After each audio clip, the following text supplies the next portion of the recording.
listen to this. Every hardcore football fan has become obsessed with the way Brighton signs new players because, one way or another, they seem to pull these world-class talents out of thin air like they have a crystal ball or something. They have the most overpowered scouting team in the Premier League, and they barely ever make any mistakes. Which is exactly what makes these stories so much more interesting, because the one mistake they made, the one good player they let go of, might have been the very best to ever step foot at their club. If you haven't heard about him yet, this is Gyokeres, and he's an absolute freak of a footballer. In the last 15 years, the Portuguese league has brought you Di Maria, Nani, Coentrão, James, Falcão, Hulk, Bernardo, Black, Ederson, Felix, Bruno, Militão, Núñez. It's a seemingly infinite pool of ridiculous talent, and still, I can't stop myself from seeing Gyokeres as maybe the most exciting of all. 50 matches, 43 goals and 14 assists, the most goal contributions in the entire world.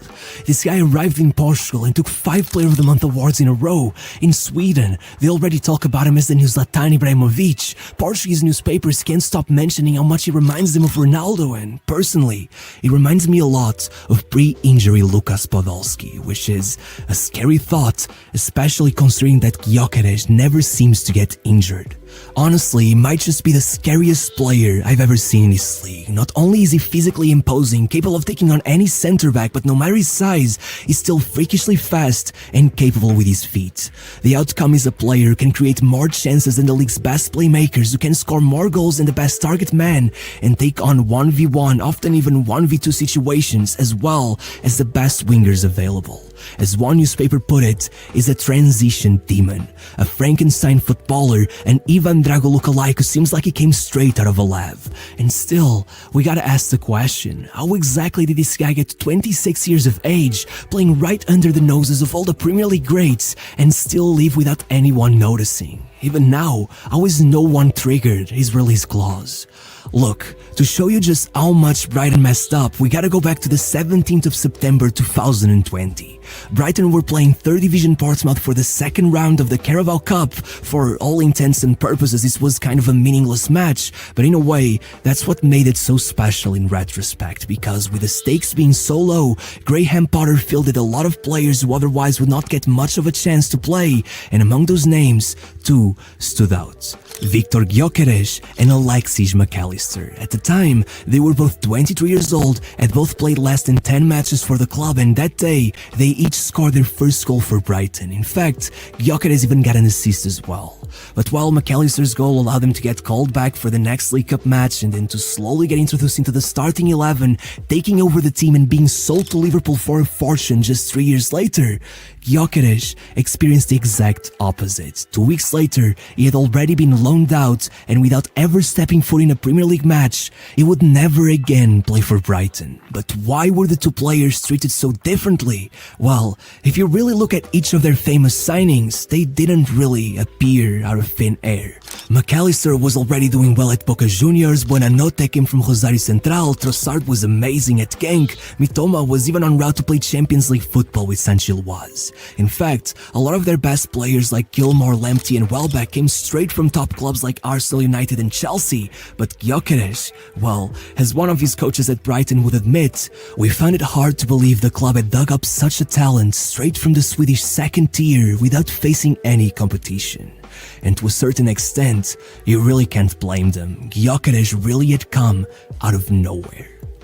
Back before they found him, his only ever transfer, if you can even call it that, came when he was scouted at 15 years of age by IF Bromma Poikarna. If you never heard of them, well, that isn't exactly surprising. They were one of the worst teams in the Swedish league. In fact, even though it took less than 2 years for Gyokeres to get promoted to their first team, by then, they had already gotten relegated after one of the worst league campaigns you'll ever see. Just 12 points from 30 matches, even the second worst team had more than twice their points.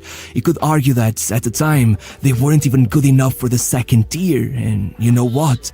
You'd be right. The next year, even with Gyokeres getting his first few minutes for the team, they finished last place once more, winning only 5 matches all year.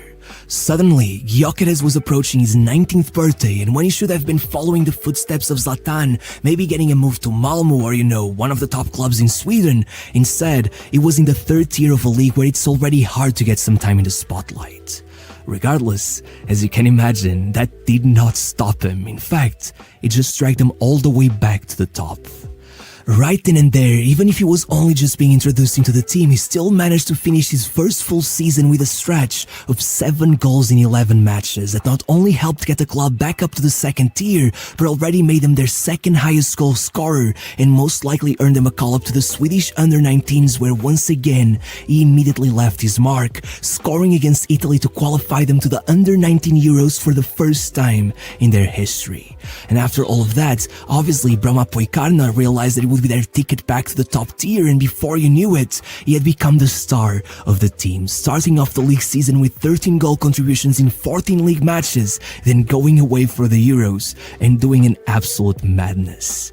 Look, Sweden went out in the group stage without a single win, and still, in a tournament where players like Rafael Leão, Mason Mount and Jota all played more matches than Gyokeres, he still came out as the top scorer, getting a goal in every game he played. And of course, once back in his country, he completed his mission, not only leading his team to yet another title, scoring a hat-trick in the final match day, but also making sure to score the goal that would put them in the semi-finals of the Swedish Cup against all odds. And if for a second you doubted that Gyokeres really had been responsible for the team's rebirth, then let me tell you that it was right after this that he left, and almost immediately Brahma Poikarna ended up getting relegated twice in a row again.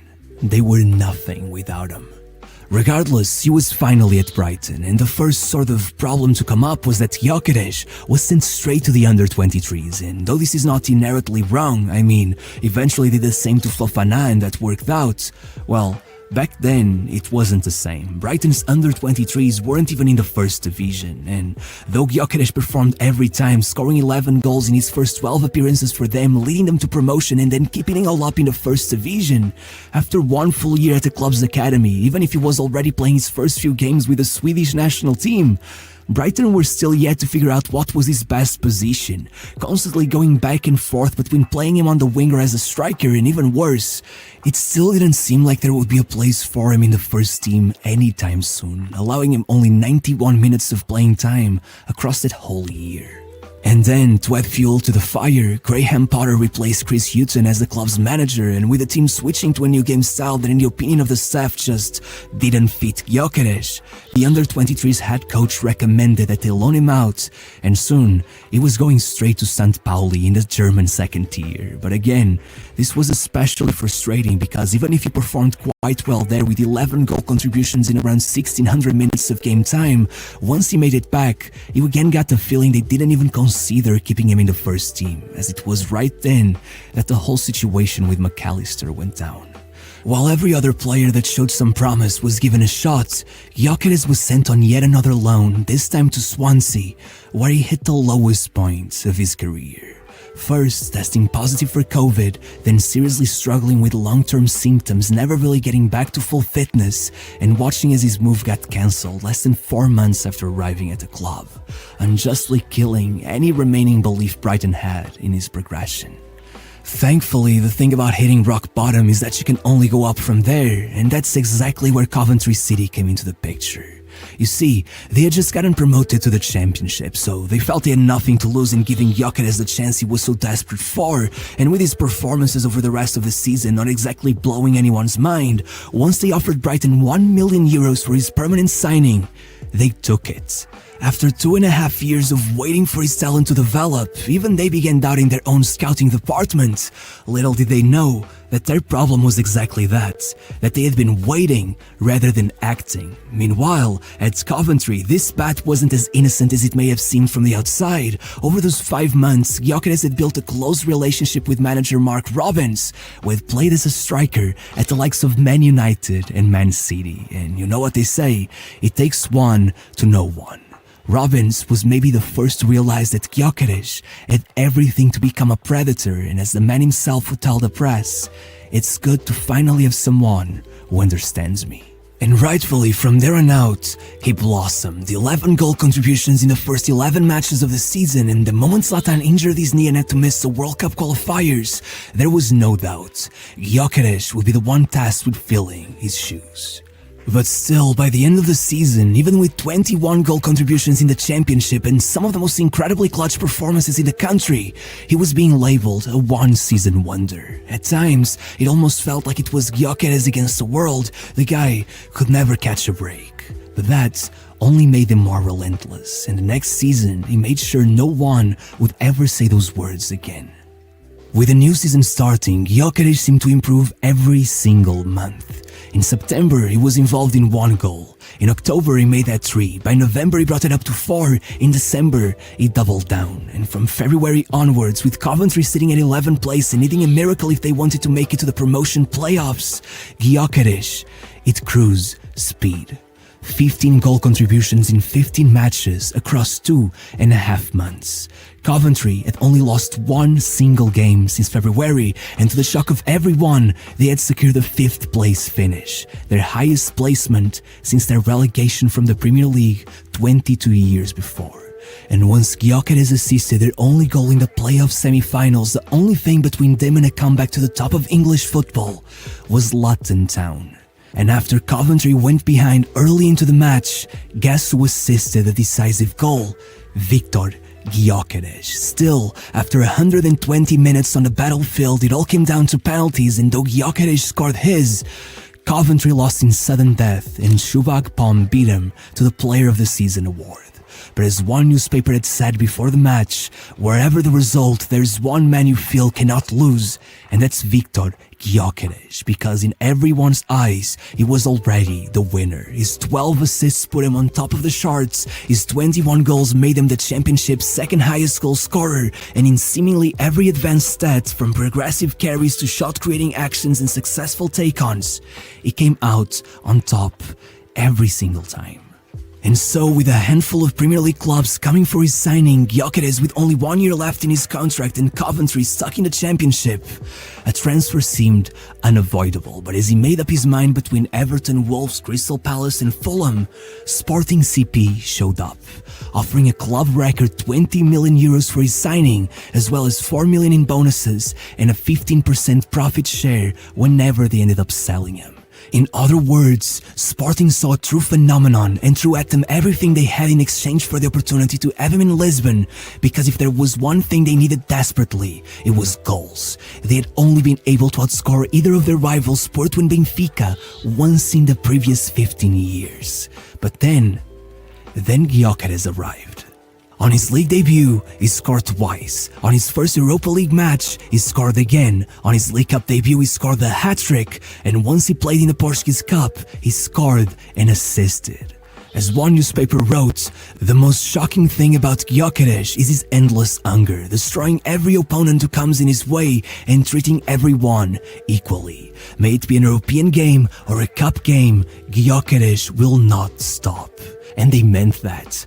By February, not only had he taken the League's Player of the Month award 5 times in a row, quite literally winning every single one since his arrival, but he had already hit 25 goals for Sporting, blowing past one of the clauses in his contract and forcing the club to pay an extra €1 million to Coventry. And let me tell you, if even for a second you thought of pinning this on a Portuguese league suppose lack of quality, I guess I should warn you that at that point, his best performance of the season had not come against some random no-name team.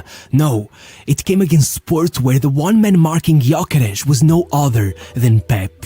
You know, the 3-time Champions League winner. And as much as it hurts me to say, Gyokeres did not struggle. He scored 10 minutes into the game after making Pep look like a rag doll, then scored again 30 minutes later, only getting the goal disallowed by VAR due to something that was completely out of his control, and finally going on a 60-yard run all the way up the pitch, getting one-on-one with the keeper, playing it out to a teammate, killing the match, and completely justifying however much more money that they have spent on him, with their manager Ruben Amorim even telling the press that Gyokeres did not become 1 million more expensive, he became 1 million cheaper, because after all, even with one-off performances to the side, well, remember their whole problem with goal scoring. At that point, Sporting wasn't just outscoring one, but both of their rivals, though Gyokeres wasn't even close to done.